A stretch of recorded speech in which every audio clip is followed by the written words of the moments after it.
प्रेम से बोलिए आनंद कंद भगवान की जय हो, मानव भगवान की जय हो, बागेश्वर धाम की जय हो, सन्यासी बाबा की जय हो, बालाजी महाराज की जय हो। सनातन धर्म मानव विचार के तहत जो विचारधाराओं को व्यक्त करते ही आ रहे हैं, राम राज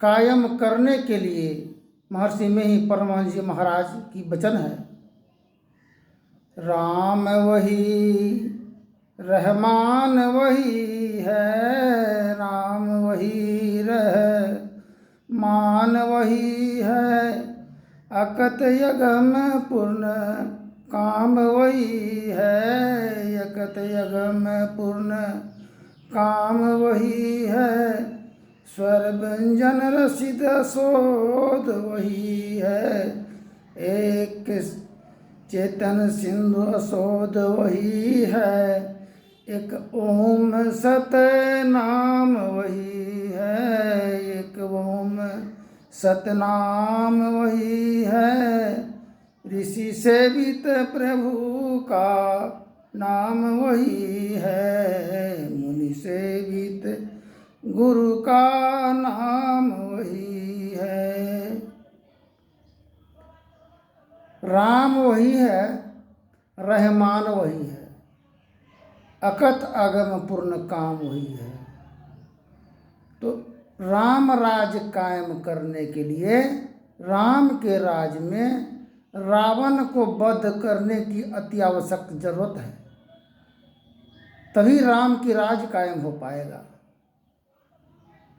कृष्ण के राज में कंस की वध करने की जरूरत पड़ा था कृष्ण को।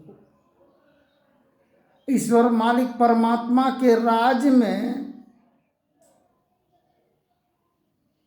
शैतान का राज है। रावण को तो वध किए राम राज में स्थापना हेतु, कृष्ण के राज में कंस का वध किए, किंतु शैतान का वध कैसे किया जाएगा, कैसे सतलोक बनेगा, यह राम का राज कैसे कायम होगा। राम नाम का लूट है, लूट सके सो लूट, अंतकाल पछताएंगे जब जाएंगे काया आत्मा छूट। आज हम लोग राम राम, राजा दशरथ राम राम करके प्राण त्यागन किए थे, अंत गति प्राप्त हुआ राजा दशरथ को। बच्चा जब जन्म लेता है, जब आवाज़ निकलता है उनके जुबान से, पहले कहता है कहाँ कहाँ, हम कहाँ थे और कहाँ आए। इसलिए कहाँ कहाँ कहता है बच्चा कि हम लोग सतलोक में थे, आ गए जमलोक में, नरक लोक में आए हैं। और जब बच्चा थोड़ा बड़ा होता है तो सर्वप्रथम जुबान से आवाज़ निकलता है दादा दादा दादा, यह ध्वनि सर्वप्रथम प्रज्वलित होता है जुबान से। और वही बच्चा के जुबान से फिर निकलता है नाना नाना नाना। तात्पर्य यह है कहने की कि कितनों माँ बाप कमा कोर करके अगर दे दे बाल बच्चों को, दादा देते जाइए, उसका घोग नहीं भरेगा। और फिर जब जरूरत पड़ जाएगा आपको मांगने का, तो बेटा कहेगा ना ना, नहीं है नहीं है। जिस समय में माता सीता को वनवास जाने की जरूरत पड़ा था, पिता की आज्ञा के अनुसार केवल राम को ही वनवास हुआ था, माँ सीता को वनवास नहीं हुई थी। फिर सीता महारानी को वनगमन गर्भ अवस्था में जाने की क्या जरूरत पड़ा। इसलिए अर्धांगिनी होने के नाते, इसलिए स्त्री और पुरुष आधा आधा अंग का मालिक है। अगर दायां पांव किधरों चले जाए तो बायां पांव को पुनः उधर उसके ही आगे पीछे चलना ही पड़ता है। इसलिए जाने की जरूरत पड़ा। और स्त्री के ही द्वारा, कैकेयी माता के ही द्वारा राम का वनवास वनगमन के लिए विचार को जो व्यक्त किए गए, सीता को नहीं। यह सोच लेती कि एक मेरे जाति स्त्री जातियों का भी मानहानि होने जा रहा है, क्योंकि माता अगर यह सोच लेती, अगर हम पुरुष को वनवास के लिए अगर भेजते हैं तो पुरुष के अंग में मेरा आधा अंग सम्मिलित है, हमको भी उस परेशानियों का सामना करना पड़ेगा। इसलिए जान बूझ नर करहि डिठाई, ताको नरकवास लिखा है भाई। तो नरक से उबारण और निवारण जब तक होगा ही नहीं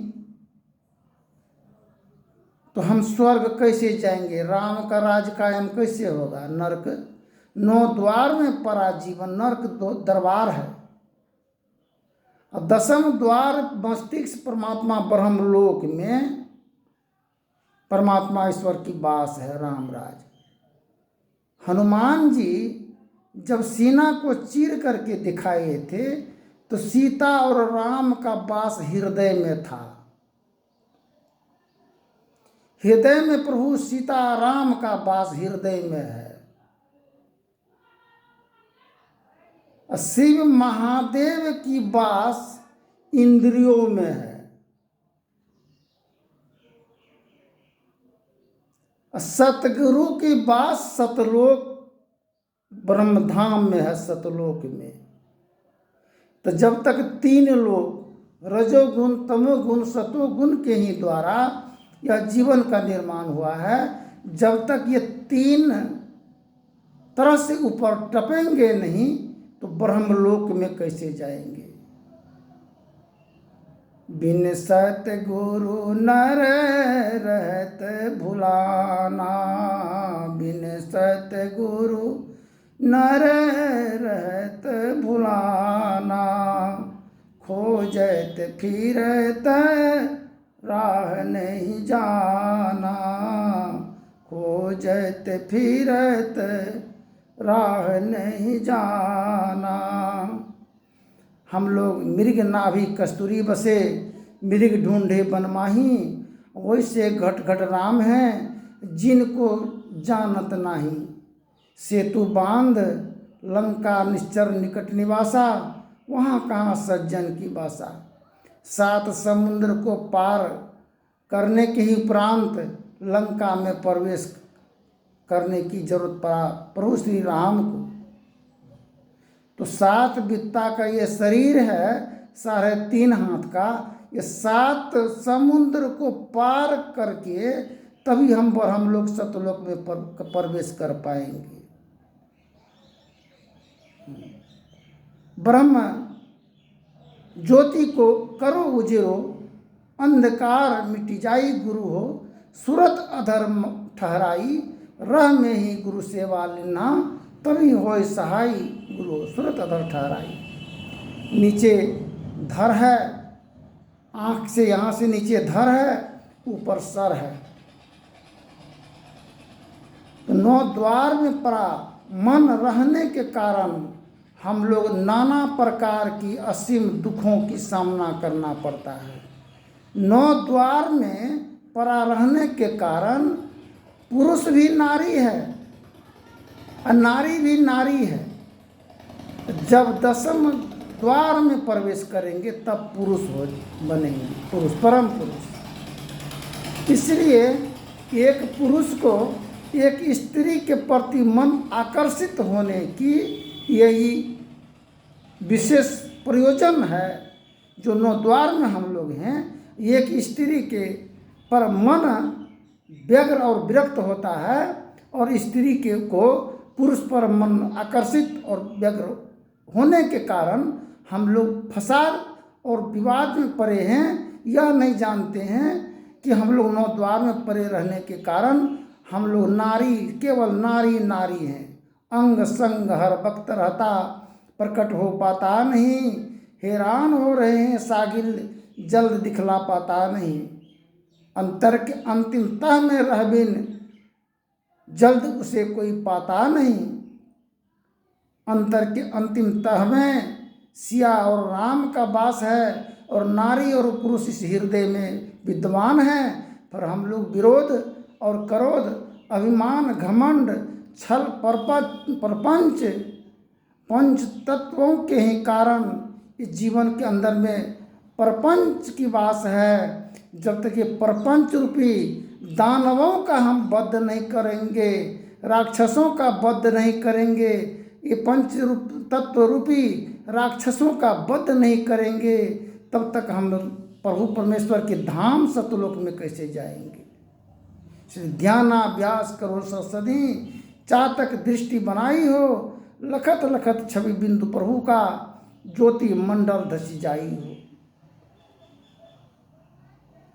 चंचल चित्त को थीर कर चौथे में चित आन, संत सुधा रस पान कर आवागमन पहचान। आवागमन सम दुख तोजा है नहीं जग में कोई, इनके निवारण के लिए प्रभु भक्ति करनी चाहिए। जितने मनुष्य तनधारी हैं प्रभु भक्ति कर सकते सभी, अंतर व बाहर भक्ति कर घटपट हटाना चाहिए। इसके हटे माया हटेगी, प्रभु से होगी एकता, फिर देवता दैत्य नहीं रहेगी। असमनंदिरी चाहिए पाखंड अहंकार तजी, निष्कपट हो दीन हो, सब कुछ समर्पण कर गुरु सेव करनी चाहिए।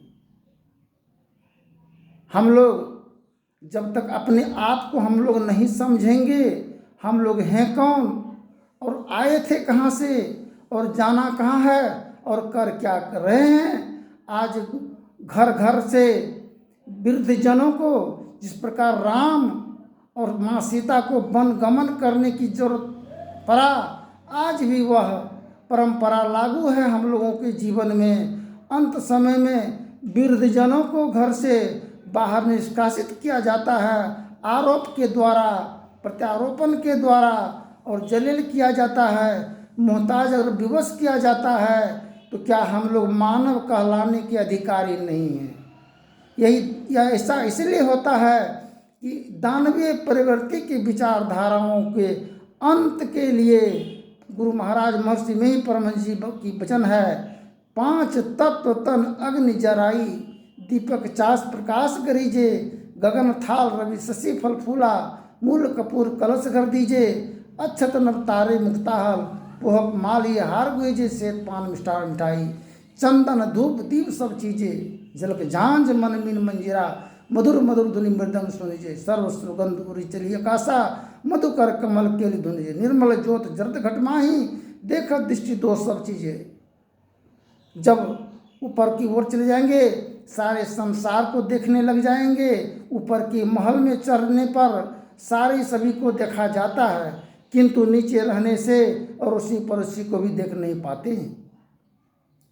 पृथ्वी कहते हैं लगा दो याग पानी में, जवानी उसको कहते हैं, लुटा दो बाप की दौलत फुटानी उसको कहते हैं। कोई स्त्री बुरा नहीं है संसार में, वह जगजननी है, आदि शक्ति माता भवानी है।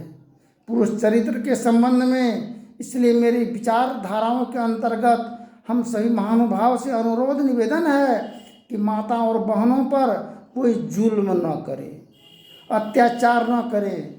जिस प्रकार अपना जो खाते हैं वही उसी प्रकार बांट करके मिल करके बाल बच्चे सभी ईश्वर परमात्मा के समान हैं। सभी की आदर और मान सम्मान करने की हम लोग को जरूरत है, तभी हम लोग सतलोक के व्यक्ति हैं, तभी राम राज कायम हो सकता है।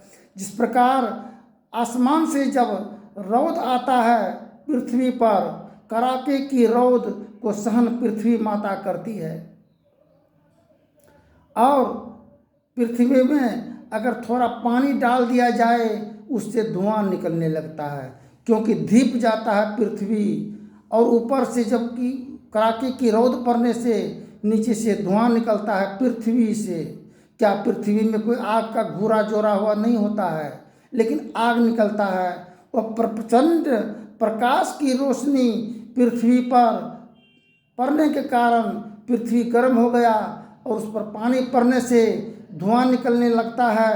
ठीक इसी प्रकार पुरुष की प्रहार के ही कारण, अत्याचार के कारण, जुल्म के कारण स्त्रियों से कटु वचन, अनादर विचार और अत्याचार, जुल्म का धुआं जब उठने लगता है, हम लोग को समझ में नहीं आने लगता है कि हम लोग को किधर जाएंगे। इसलिए कहे अंधकार प्रकाश वो शब्द पट तरे, जीव पर है छा रहे, कर दृष्टि धुनि योग साधन, ये हटाना चाहिए, इसके हटे माया हटेगी, पड़ोसी होगी एकता, फिर देवता दैत्य नहीं रहेगी, अस्मनंद्र चाहिए।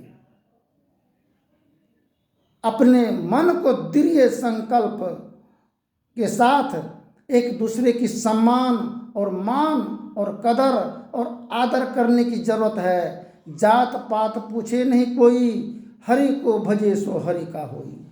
जाति तो पशु का होता है, भैंस का अलग, बीज के कारण घोड़ा का, गधा का, ऊंट का, कुत्ता का, बीज के प्रभाव से वो लोग अलग जाति है। मानव का बीज होने के कारण हम लोग मानव जाति एक हैं। हम लोग अपने कमजोरी को नहीं समझ पा रहे हैं, इसलिए हम लोग दरिद्रता के शिखर पर पहुंचते जा रहे हैं। हम लोग दरिद्र बने हैं। लाली लाली सब कहे, सबकी लाली सबकी गाठी लाल, गाठी खोली परखत नहीं, तासे भयो कंगाल। जीते जीवन में माता पिता को तो भोजन उत्तम दे नहीं पाए, वस्त्र नहीं दिए, बीमार पड़ने पर इलाज नहीं करा पाए, और कितना मेहनत परिश्रम से धन अर्जन करके अगर 2 कट्ठा जमीन, 1 बीघा जमीन खरीदा बाल बच्चों के कल्याण हेतु, आज समाज हमको क्या दे रहा है, हम समाज को क्या दे रहे हैं, सरकार हमको क्या दे रहा है। समाज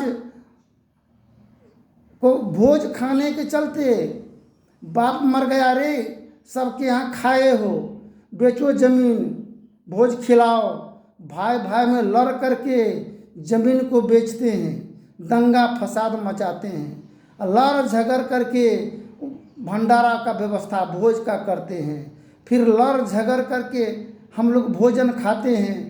किंतु एक आदमी का जीवन जमीन को बेचवा दिए। एक आदमी का बाप बीमार पड़ा, उसका इलाज कराने के लिए 10 रुपया नहीं देने गए। बाप भूखा था, भोजन के लिए कोई नहीं दौड़े, कपड़ा नहीं था, नहीं वस्त्र था, उसके लिए नहीं दौड़े। लड़की जवान हो गई, शादी विवाह कराने के लिए सहायता नहीं किए, और भोज खाने के लिए दौड़ रहे हैं। क्या ये पशुवत जीवन जीना, क्या यही मानव का हक बनता है? इसलिए सनातन धर्म मानव विचार के तहत सबसे बड़ा गहना और जेवरात, नथिया और झुमका पायल अगर है, वह मानवता है, वह है वफादारी। हैवानियत और गद्दारी ये नहीं है। इसलिए हम अपने जीवन को जुल्म के दलदल से हम लोग को पार उतरने की जरूरत है। वो मल्लाह खेवट कितनों रेतो रेत के बीचों बीच में नाव को किनारा लगा करके गंतव्य स्थान तक यात्री को पहुंचा देते हैं। वही माता पिता घर परिवार में कुशल मल्लाह के समान होने की जरूरत है। धन्यवाद। जय हिंद, जय भारत। आगे के प्रसंग में बोलेंगे।